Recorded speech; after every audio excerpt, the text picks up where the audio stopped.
मनू महाराजांच्या द्वारे सृष्टीचा विस्तार झाला। मनू महाराजांच्या 3 मुली, त्यापैकी जी मधली मुलगी होती तिचं नाव होतं देवहूती। तिन्ही मुली उपवर झाल्या आणि उपवर झाल्यानंतर आईवडिलांना काळजी असते की माझ्या मुलीचा विवाह करावा।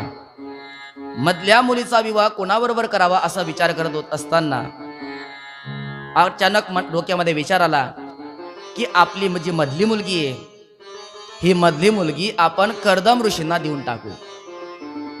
त्या काळामध्ये साधू लोकांना, ऋषी लोकांना, महाराज लोकांना मुली देत होते। आता तसं नाही। महाराज धोतर आहे, कॉलेज कुमार पाहिजे। त्यामुळे परिणाम असा झाला, आळंदीमध्ये निष्ठेने राहणारे लोक, परंतु गावाकडे आल्याबरोबर लगेच नाही धोती असेल तर मग विवाह होणार नाही, मुलगी नाही म्हणते तिकडे। शेवटी त्यांना शर्ट पॅन्ट वापरावं लागलं आणि त्याचा परिणाम असा झाला की आता कीर्तनाच्या गावाला जाईपर्यंत काही काही शर्ट पॅन्टवर जातात, कीर्तनकार म्हणवितात, आणि ज्या गावाला कीर्तनाला जातोय आपण त्या गावाला सुद्धा तुम्ही पॅन्ट घालून जातात। ठीक आहे, तुम्ही शेतात कुठे जाताय किंवा अन्य ठिकाणी तुम्ही नोकरीला आहात, तिथे प्रतिबंध आहे, तिथे तुम्ही धोती घालू शकत नाही, प्रतिबंध आहे, ठीक आहे, काय हरकत नाही। पण तुम्ही कीर्तना करता जातात ना, मग अशा ठिकाणी सुद्धा कीर्तनकार कीर्तनाच्या व्यासपीठावर येईपर्यंत कीर्तनकार वाटत नाही, ही फार मोठी समस्या आहे। आता मी सांगत होतो की पूर्वीच्या काळामध्ये साधू लोकांना, महाराज लोकांना मुली देत होते, म्हणून आपल्या मुलीला सोबत घेतलं आणि मनू महाराज शतरूपाने कर्दम ऋषींच्या आश्रमामध्ये आल्या। आणि कर्दम ऋषींच्या आश्रमामध्ये आल्यानंतर नमस्कार केला, महाराज आमची मुलगी आहे देवहूती, हिचा विवाह तुमच्या बरोबर करण्याची इच्छा आहे, तुमचं म्हणणं काय? कर्दम ऋषी म्हटले मी तयार आहे, पण माझी एक अट आहे। काय अट आहे? एक संतान होईपर्यंत मी संसार करणार, तदनंतर मी विरक्त होणार, जंगलामध्ये तपश्चर्या करण्याकरता निघून जाणार। पोरी तुला मान्य आहे का? मान्य। जर कर्दम ऋषींसारखे परम पवित्र तपस्वी महात्मा जर पतिरूपामध्ये प्राप्त होत असेल तर मला ही अट मान्य आहे। आणि दोघांचा त्या आश्रमामध्ये थाटामाटात विवाह सोहळा संपन्न झाला। मुलीचा विवाह झाल्यानंतर मनू महाराज शतरूपाने आपल्या राज्यामध्ये परत आले आणि इकडे संसाराला आरंभ झाला। विवाह झाल्यानंतर दुसऱ्या दिवशी कर्दम ऋषी तपश्चर्या करण्याकरता बसले। काय काय ऋषी लोक होते पूर्वी, लग्न झाल्यानंतर दुसऱ्या दिवसापासून कोणी तपश्चर्याला बसतं का हो? पण हे बसले। बरं 1 महिना 2 महिना नाही, अनेक वर्षापर्यंत समाधी लागली। देवहूती मातेने विचार केला की ज्यांच्या करता आपण शृंगार करायचा ते आता कुठे आहेत? समाधी अवस्थेमध्ये। मग आपण शृंगार का करायचा? सर्व साज शृंगार काढून ठेवला आणि पतीच्या सेवेमध्ये लागल्या। माता भगिनींनी नटावं, सौंदर्य प्रसाधनांचा वापर करा, खूप नटावं, पण कधी तरीच शोभे अलंकार, जरी भोगीता भ्रतार। भ्रतार आहे तर अलंकार परिधान करा। काही कामानिमित्ताने आपले पती बाहेरगावी गेलेत, प्रवासात गेलेत, तर त्या स्त्रीने अलंकार परिधान करू नयेत, सौंदर्य प्रसाधन करून तिने नटू नये। देवहूती मातेने विचार केला की ज्यांच्या करता आपल्याला नटायचंय, अलंकार परिधान करायचंय, ते समाधीमध्ये, त्यामुळे का नटायचं आपण? म्हणून एकही अलंकार धारण केला नाही आणि पतीच्या सेवेमध्ये लागल्या। माता भगिनींनी नटावं, सौंदर्य प्रसाधनांचा वापर करा, खूप नटावं, पण कधी तरीच शोभे अलंकार, जरी भोगीता भ्रतार। भ्रतार आहे तर अलंकार परिधान करा। काही कामानिमित्ताने आपले पती बाहेरगावी गेलेत, प्रवासात गेलेत, तर त्या स्त्रीने अलंकार परिधान करू नयेत, सौंदर्य प्रसाधन करून तिने नटू नये.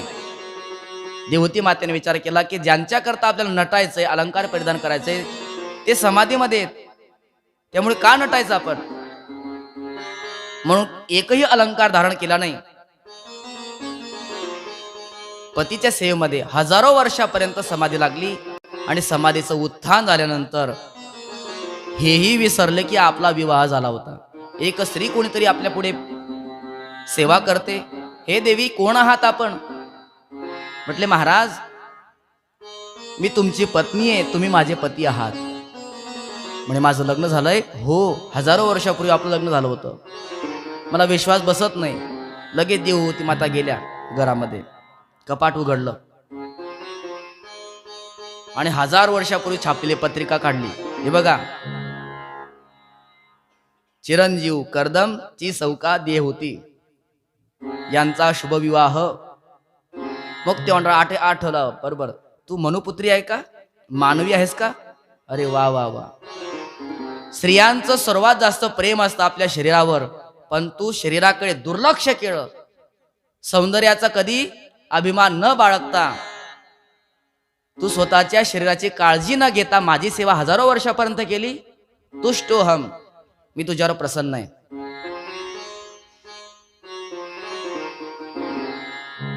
तुष्टोहमद्य तव मान विमानदाया शुश्रूषया परमया परया च भक्त्या यो देहि नामयमतीव सुहृत्स्वदेहो नावेक्षित समुचित क्षपितुं मदर्थी. हे मनुपुत्री, हे मानवी, तुष्टोहम, मी अत्यंत प्रसन्न आहे. माग, तुला काय मागायचंय? म्हटले प्रभू, पतिव्रतांचा धर्म असतो पतीची सेवा करणं. तुमच्याकडून मला काही वस्तू पाहिजे म्हणून मी तुमची सेवा करते असं नाही, माझा तो धर्मच आहे. तरी सुद्धा माझ्या आनंदाकरता तू काहीतरी माग. म्हटले प्रभू, तुम्ही जर प्रसन्न असाल आणि देण्याची तुमची अपेक्षा असेल तर आपण सद्गृहस्थ झालेला आहोत, एक तरी संतान आपल्या घरामध्ये असावं. असं संकल्प केला, हातात पाणी घेतलं आणि संकल्पाने एक काम्यक विमान प्रगट केलं. जा म्हटले, विमानामध्ये प्रवेश कर. परंतु अनेक वर्षापासून व्यवस्थित स्नान सुद्धा केलं नसल्यामुळे देह मलिन झाला होता. मलिन देहाने या पवित्र विमानामध्ये मी कसं का प्रवेश करू? संकोच निर्माण झाला. कर्दम ऋषीने ओळखलं, चिंता करू नको, सरोवरामध्ये स्नान करण्याकरता जा. जेव्हा माता देवहूती सरोवरामध्ये स्नान करण्याकरता गेल्या, शतानी दश कन्यका, हजारो कन्या त्या ठिकाणी प्रगट झाल्या आणि त्या सर्व कन्यांनी माता देवहूतीला चांगल्या प्रकारे उटणं लावून स्नान घातलं, सुंदर अशा प्रकारे शृंगार करविला. आणि माता देवहूती कर्दम ऋषींबरोबर त्या विमानामध्ये प्रवेश झाले. हजारो वर्ष संसार केला आणि संसार केल्यानंतर त्यांच्या घरी 9 कन्या प्रगट झाल्या. 9 मुलींचा जन्म झाला. आणि 9 मुलींचा जन्म झाल्यानंतर मग आठवण आली, अरे आपलं काय ठरलं होतं, एक संतान झाल्याबरोबर मी विरक्त होणार. घरी आता 9 संतान झालेत, अजून सुद्धा विरक्तीची आठवण येत नाही. अजूनही काही बिघडले नाही. कर्दम, आता निघालं पाहिजे. कमंडल उचलला आणि जंगलामध्ये जाणार. इतक्यात माता देवहूतीने पाय पकडले. प्रभू, कुठे चाललात? देवी, आपलं काय ठरलं होतं? एक संतान होईपर्यंत संसार करणार, नंतर विरक्त होणार. 9 संतान, 9 मुली आपल्या घरामध्ये जन्माला आल्या आहेत. मी आता घरात थांबणार नाही. म्हटले प्रभू, ठीक आहे, परंतु या सर्व मुली आहेत, एकदा यांचा विवाह झाला की या सासरी निघून जातील, मला म्हातारपणी आधार कोणाचा राहील? म्हणून कमीत कमी एक संतान, एक पुत्र प्राप्ती होईपर्यंत तरी तुम्ही घरात थांबा. त्यावेळेस कर्दम ऋषींना आठवलं की आपण तपश्चर्या करत असताना भगवान प्रसन्न झाले होते आणि भगवंतानेच आदेश दिला होता, हे कर्दम, तू विवाह कर, मी तुझ्या पोटी तुझ्या मुलाच्या रूपामध्ये प्रगट होणार आहे. ते वाक्य आठवलं आणि कर्दम ऋषी माता देवहूतीला म्हणतात, मा किद राजपुत्रीथ महात्मानं प्रत्यनिंदिते भगवान्स्ते अक्षरो गर्भम अधुरात संप्रपत्स्यते सहाहं स्वांशकलया त्वद्वीर्येण महामुने तव क्षेत्रे देवहूत्यां प्रणेशेत तत्वसंहितां. यानंतर माता देवहूती गरोदर राहिल्या आणि योग्य काळ योग्य वेळ आल्यानंतर प्रत्यक्ष भगवान विष्णूच कपिल रूपाने प्रगट झाले. बोल कपिल भगवान की जय. कपिल भगवंताचं प्राकट्य झालं हे ब्रह्मदेवाला कळालं. म्हणून भगवंताच्या दर्शनाकरता स्वागताकरता आपण जाऊया म्हणून ब्रह्मदेव निघाले. तेवढ्यात ब्रह्मदेवाचे 10 मुलांपैकी 9 मुलं ऋषिकुमार ते 9च्या 9 पाठीमागे लागले. पिताजी आम्ही सुद्धा तुमच्या बरोबर येणार. वडील जेव्हा बाजारामध्ये जातो तेव्हा मुलं म्हणतात ना आम्हाला पण यायचं तुमच्या सोबत. तसे 9च्या 9 10 होते ना. 10वे होते नारद. ते लहानपणापासून त्यांना फिरण्याची सवय होती. सारखा दौरा करत राहायचे ते सुद्धा. कोण? नारदजी. त्यामुळे फिरत राहिले तर फिरतच राहिले शेवटपर्यंत. हे 9 ऋषिकुमारांना घेऊन कर्दम ऋषींच्या आश्रमामध्ये आले. भगवंताचं दर्शन घेतलं, स्वागत केलं आणि जाण्याकरता निघणार तेवढ्यात कर्दम ऋषी म्हणतात महाराज तुमच्या घरी 9 मुलं आहेत, माझ्या घरी 9 कन्या आहेत. जर तुमची अपेक्षा असेल, तुमची इच्छा असेल तर तुम्हाला 9 सुनबाई शोधण्याची गरज नाही आणि मला ही 9 जावई शोधण्याची गरज नाही. ब्रह्मदेव प्रसन्न झाले. काही हरकत नाही. भगवंताची इच्छा जे जोशीचा विस्तार व्हावा. जंगल में मंगल.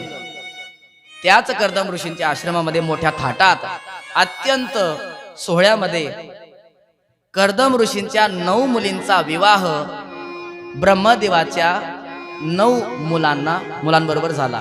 कोणत्या ऋषीचा विवाह कोणत्या मुलीबरोबर झाला? मरीचींचा विवाह कलाबरोबर, अत्रींचा अनुसयेबरोबर, अंगिरांचा श्रद्धाबरोबर, पुलस्त्यांचा हवीरबरोबर, पुलहांचा गतीबरोबर, क्रतू, साध्वी, वशिष्ठ, अरुंधती, भृगु, ख्याती, अथर्वण आणि शांती. अशा प्रकारे 9 मुलींचा विवाह संपन्न झाला. 9 मुली सासरी निघून गेल्या. कर्दम ऋषी म्हटले आपलं कर्तव्य संपलं. मुलींचा विवाह झाला. तुला पुत्रप्राप्तीची अपेक्षा होती, पुत्राची प्राप्ती झाली. आता मला अडवू नकोस. या कथेचं तात्पर्य असं आहे आपलं कर्तव्य पूर्ण झालं की शेवटी मरणाची तयारी करण्याकरता तयार झालं पाहिजे. मरणाची तयारी करायची म्हणजे काय करायचं? लाकडं आणून ठेवायचे, कपडे आणून ठेवायचे, कपडे शिवून ठेवायचे. ही मरणाची तयारी का? ही तयारी करायची गरज नाही. ही बाकीचे लोक आहेत ना, नातेवाईक लोक कशा करतायत? मग आग लावण्याकरता असतात ना ते आपल्याला. हे ते करतात बरोबर. मग मरणाची तयारी म्हणजे काय? भगवंताची प्राप्ती. एक दिवस अशा प्रवासाला जायचंय की परत यायचं नाही आपल्याला या मृत्यू लोकामध्ये. तो मंगलमय मृत्यू व्हावा याच्याकरता साधना केली पाहिजे.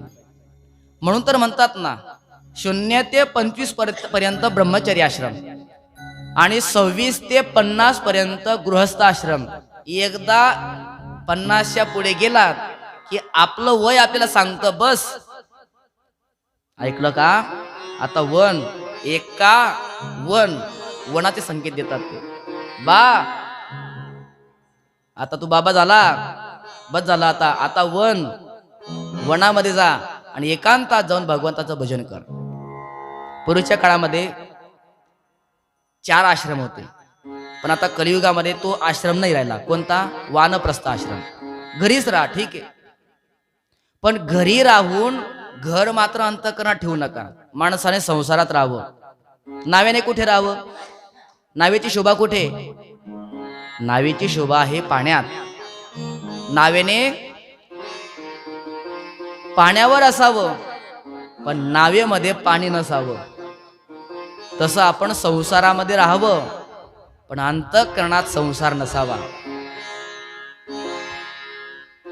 नीट नेटका संसार केला की संसाराचं फळ प्राप्त होतं. ते फळ म्हणजे वैराग्य. तुका म्हणे ह्याची आश्रमाचे फळ परम पदबळ वैराग्याचे.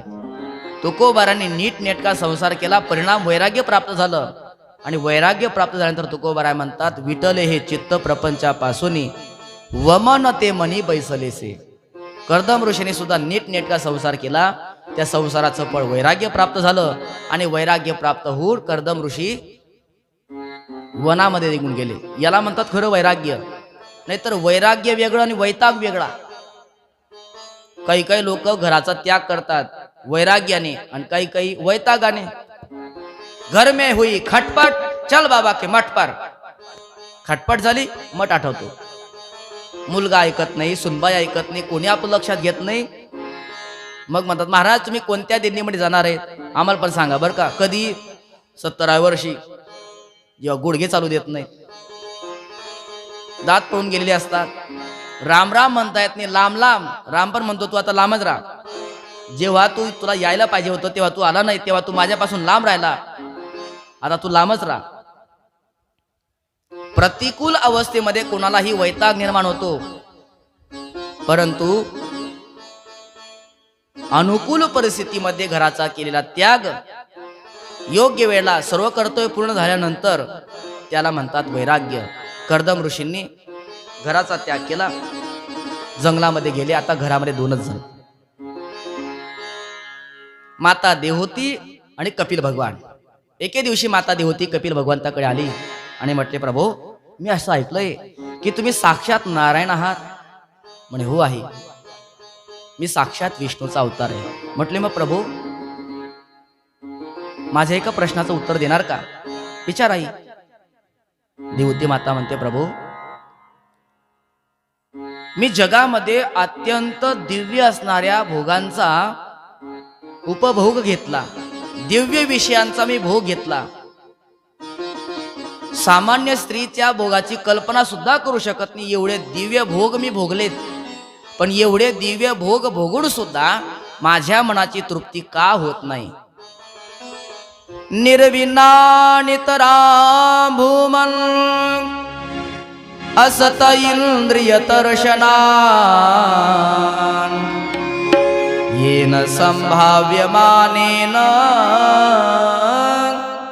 प्रपन्नादं तम प्रभो. दिव्य विषयांचा भोग घेतला तरी मनाची तृप्ती का होत नाही. माझ्या अंतःकरणामध्ये अज्ञानरूपी वृक्ष वाढतोय प्रभो, आणि तुमच्याकडे ज्ञानरूपी कुऱ्हाड आहे. तुमच्या ज्ञानरूपी कुऱ्हाडीने माझ्या अंतःकरणात वाढणारा अज्ञानरूपी वृक्ष त्याचा नायनाट करून टाका. मी तुम्हाला शरण आलेली आहे. तन्त्वागताहं शरणं शरण्यं स्वभृत्य संसारतरो कुठारं जिज्ञासयाहं प्रकृते पुरुषस्य नमामि सधर्मविदां वरिष्ठम्. हे विदां वरिष्ठम, हे विद्वानांमध्ये श्रेष्ठ विद्वान, माझा अज्ञानरूपी वृक्ष आपण नष्ट करून टाका. माझ्या मनाची तृप्ती का होत नाही. भगवान म्हणतात, आई हे मन असं विचित्र आहे, आजपर्यंत कोणीच या मनाचं पोट भरू शकला नाही. लोकांना वाटलं अनेक विषयाचा उपभोग घेतला की मनाची तृप्ती होईल, पण नाही. ज्याप्रमाणे इंधन टाकल्यानंतर अग्नीचा अजून भडका होतो, इंधने आगीसी हाकाक चढे, त्याप्रमाणे जेवढ्या वेळेस विषयाचा उपभोग घेणार तेवढ्या वेळेस हे मन अजून अतृप्त राहणार. पुन्हा विषयाचा भोग घ्यावा, पुन्हा विषयाचा भोग घ्यावा, याची कधीच तृप्त होणार नाही. विषय सेविता कोण तृप्त झाला. इंधन निमाला अग्नी कोठे, इंधन निमाला अग्नी कोठे, इंधन निमाला अग्नी कोठे, इंधन निमाला अग्नी कोठे. विषय सेविता कोण तृप्त झाला, विषय सेविता कोण तृप्त झाला, विषय सेविता कोण तृप्त झाला, विषय सेविता कोण तृप्त झाला.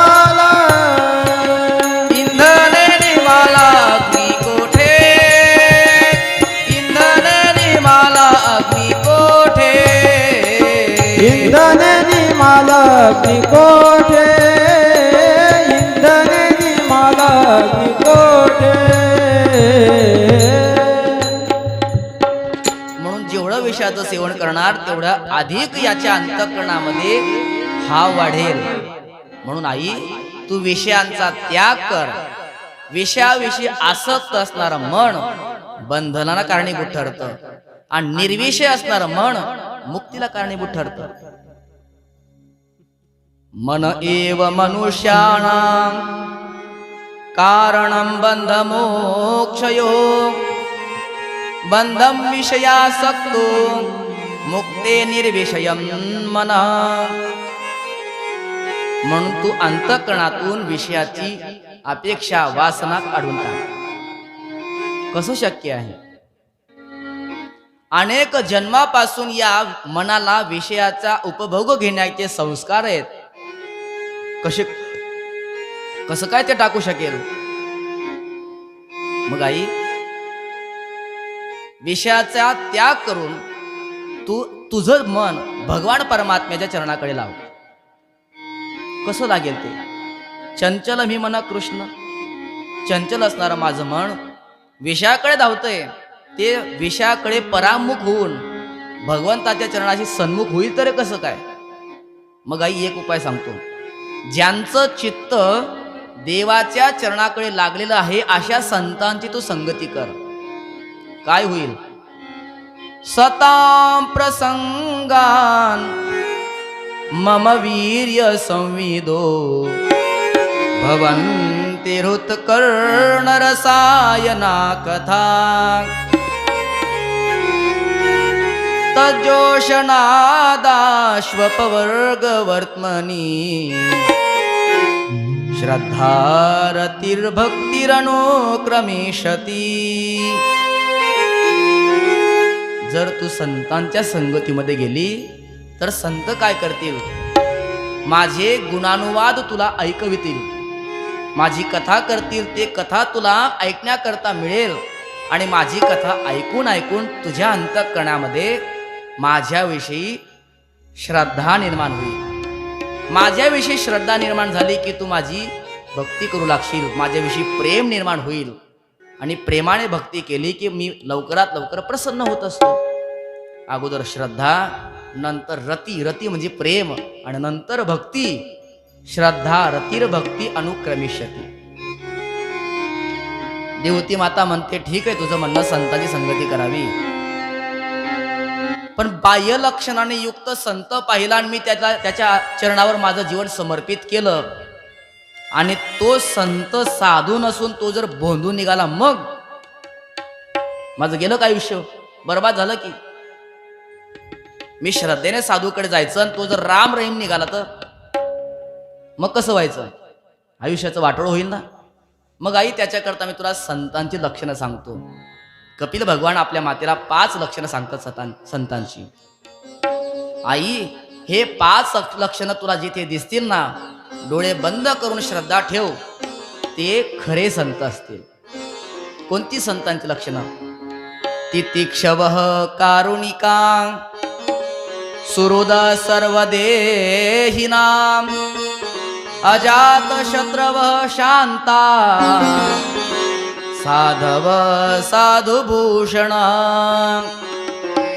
5 लक्षणं. पहिलं लक्षण तितिक्षवः. लोकांनी कितीही अपराध केला साधूचा तरी सुद्धा साधू ते सहन करतो. योगी पावन मनाचा साहे अपराध जनाचा. कारुणिका दुसऱ्याचं दुःख पाहिलं की त्यांचं अंतःकरण द्रवतं. साधू लोकांना स्वतःचं दुःख नसतं, पण दुसऱ्याला दुःख होतं तेव्हा ते दुःखी होत असतात. पायी काटा नेहटे जे व्यथा जीवी उमटे, तैसा पोळे संकटे पुढिला चेनी. कारुणिका. सुहृद सर्व देहिना. सर्वांचा तो मित्र असतो.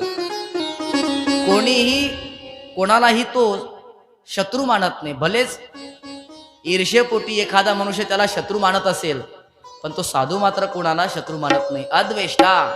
कोणाचा द्वेष करत नाही. अजात शत्रवः.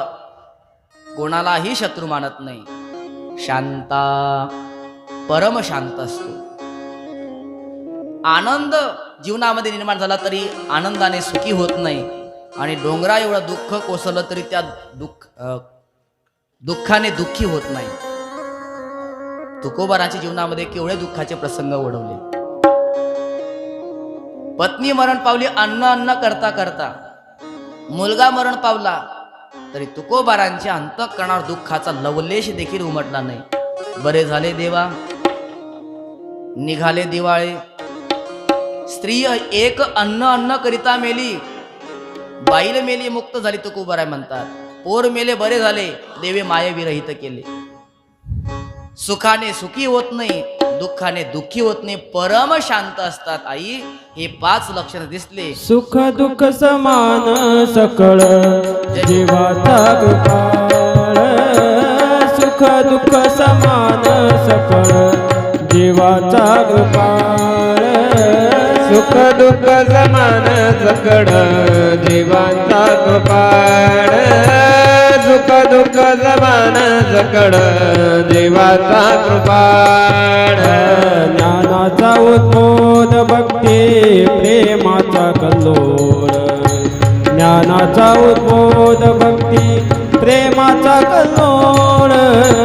धन्य जगी तोची एक हरी रंगिनाचे.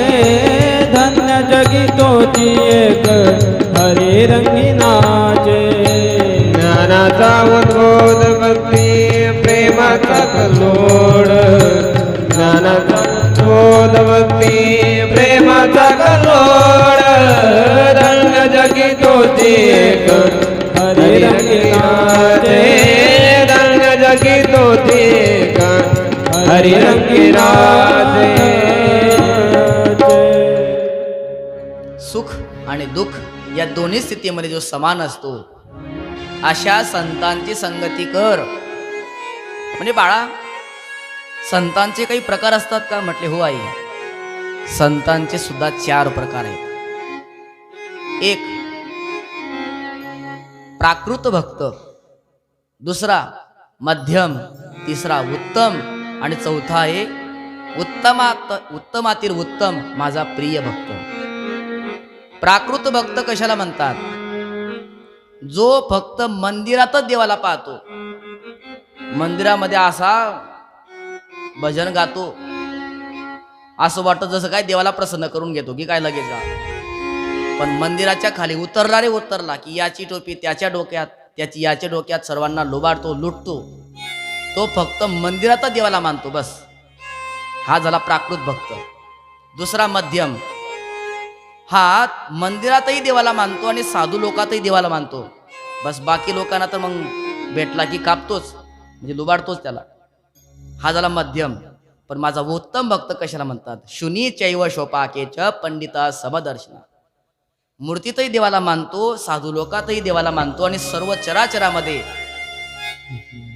सर्वांमध्ये तो देव पाहतो. पंडित हा समदर्शिना, हा समरूपाने पाहतो. पण याच्याही पेक्षा माझा प्रिय भक्त आहे. तैसे मीची होनी पांडवा करती माझी सेवा. मद स्वरूप होतो, माझी सेवा करतो. मद सेवा करून सुद्धा माझ्याकडे एका आण्याची सुद्धा अपेक्षा करत नाही. तू का म्हणे जीव भाव देवापायी ठेवून येते काही न मागती. असा न मागणारा भक्त मला खूप आवडतो. आणि खरं सांगू का, देवालाच काय, प्रत्येकाला न मागणारा आवडतो. तुम्ही मागायला गेले का तुमच्याविषयी श्रद्धा नष्ट झाली. लोकांना मागणं आवडत नाही. तसं देवाचा सुद्धा स्वभाव आहे. देवाला काय, आपल्याला काय पाहिजे, केव्हा पाहिजे हे सर्व माहिती आहे. त्यामुळे देवाकडे काहीच मागू नये. देवाला न मागणारा भक्त आवडतो. दीयमानम न गृह्णन्ति विना मत सेवनम जनाहा. असे जे भक्त आहेत ना, या भक्तांच्या पाठीमागे मी चालतो. कशा करता? त्यांच्या पायाची धूळ माझ्या मस्तकाला वंदन करण्याकरता. नामयाचे पाठी चाले की शिरा लागावया रज चरणेची. त्या चरणेची रज मी माझ्या मस्तकाला लावतो. केवढी पवित्रता मला प्राप्त होते. भगवान शंकर माझ्या चरणातून प्रगट झालेली गंगा आपल्या मस्तकावर धारण करतो. एवढा मला पवित्रपणा प्राप्त होतो. कशामुळे? साधूंच्या रजकणाचं सेवन केल्यामुळे, मस्तकावर धारण केल्यामुळे. अशी संतांची लक्षणं सांगितली, अनेक प्रकारे उपदेश केला. याला कपिल गीता असं म्हणतात. आणि शेवटी सर्व उपदेशाचं सार एकच. अहो बता श्वपचोतो गरीयान यज्जिह्वाग्रे वर्तते नाम तुभ्यं ते पुस्तपस्ते जोवुसस्नुरार्या ब्रह्मानो चूर्णाम गृह्णन्ति येते नाम गृह्णन्ति येते. बाळा, मी तुझ्या संपूर्ण उपदेशाचं सार एकच आहे की जोपर्यंत भगवंताचं नामचिंतन करत नाही तोपर्यंत भगवान परमात्म्याची प्राप्ती होत नाही. म्हणून नामचिंतनामध्ये तल्लीन होऊन माता देहूतेने आपल्याला आपली परमगती प्राप्त करून घेतली.